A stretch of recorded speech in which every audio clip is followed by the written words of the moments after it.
Solved example 5.5. Figure shows a small magnetized needle P placed at point O.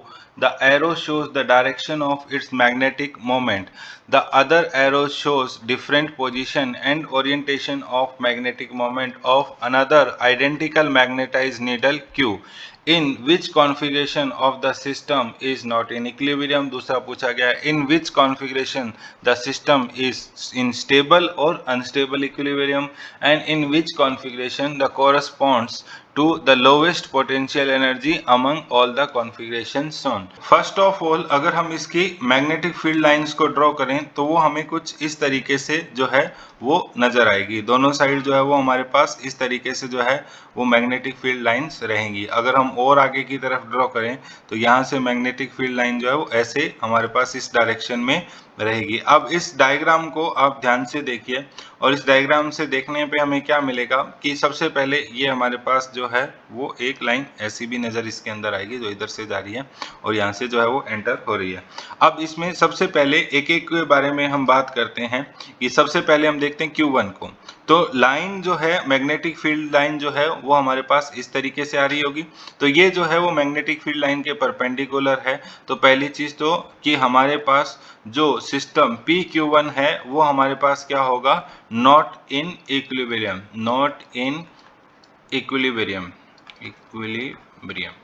अब इसके अलावा दूसरा देखिए कि अगर इधर से लाइन देखोगे तो वो आपको Q2 के भी परपेंडिकुलर आएगी।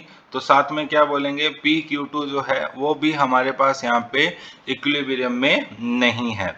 अब नेक्स्ट हम बात करते हैं 3 को लेके। तो 3 के लिए देखेंगे तो ये हमारे पास अलाइंड है किसकी डायरेक्शन में, मैग्नेटिक फील्ड की डायरेक्शन में। तो ये हमारे पास क्या है, एक स्टेबल इक्विलिब्रियम है, स्टेबल इक्विलिब्रियम है। कौन से सिस्टम का, PQ3, क्योंकि थीटा इज इक्वल टू क्या है आपके पास 0 डिग्री मैग्नेटिक फील्ड की लाइन में अलाइंड है। इसके अलावा दूसरा हमसे इसमें यह भी पूछा गया है कि अनस्टेबल इक्विलिब्रियम कौन सा होगा। तो अनस्टेबल इक्विलिब्रियम के लिए थीटा कितना होना चाहिए हमारे पास, 180 डिग्री का जो है वो होना चाहिए। अब दूसरा हम Q4 को देखते हैं। तो Q4 को अगर देखा जाए तो Q4 और हमारे पास जो मैग्नेटिक फील्ड लाइन है वो दोनों एक दूसरे के अपोजिट डायरेक्शन में है। तो इसका मतलब इसमें क्या आ जाएगा, PQ4 आ जाएगा। अब 5 को देखते हैं। तो 5 भी हमारे पास यहाँ पे जो है वो कौन सी डायरेक्शन में है, मैग्नेटिक फील्ड के जो है वो अपोजिट डायरेक्शन में है। तो ये भी किस में आ जाएगा हमारे पास, अनस्टेबल इक्विलिब्रियम में। इसके अलावा 6 को देखिए। तो 6 के लिए हम क्या बोलेंगे, तो 6 इन द डायरेक्शन ऑफ, किसकी डायरेक्शन में है, मैग्नेटिक फील्ड की डायरेक्शन में है। तो वो हमारे पास किस में आ जाएगा, स्टेबल में आ जाएगा। अब इसके बाद हमसे पूछा गया है, सी पार्ट में हमसे पूछा गया है कि सबसे कम जो है वो एनर्जी, लोवेस्ट पोटेंशियल एनर्जी हमारे पास किसकी होगी। तो पोटेंशियल एनर्जी का हमारे पास फॉर्मूला क्या होता है, -mb cos थीटा। तो जिसके लिए थीटा हमारे पास क्या है, 0 डिग्री। कौन है हमारे पास, PQ3 और PQ6, PQ3 और PQ6। इनके लिए Q6 और Q3 को दिए देखिए।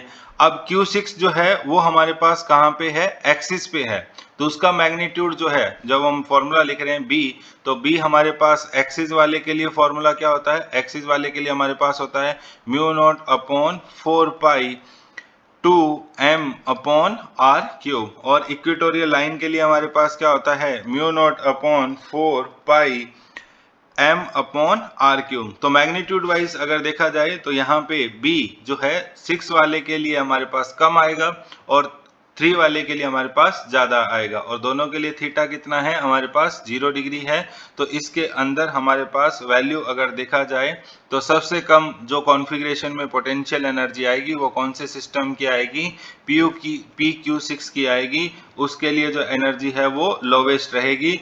और लोवेस्ट में हमारे पास रीजन क्या है, उसका मैग्नीट्यूड जो है वो सबसे ज्यादा रहेगा और एनर्जी जो है वो क्योंकि माइनस साइन की वजह से लोवेस्ट रहेगी।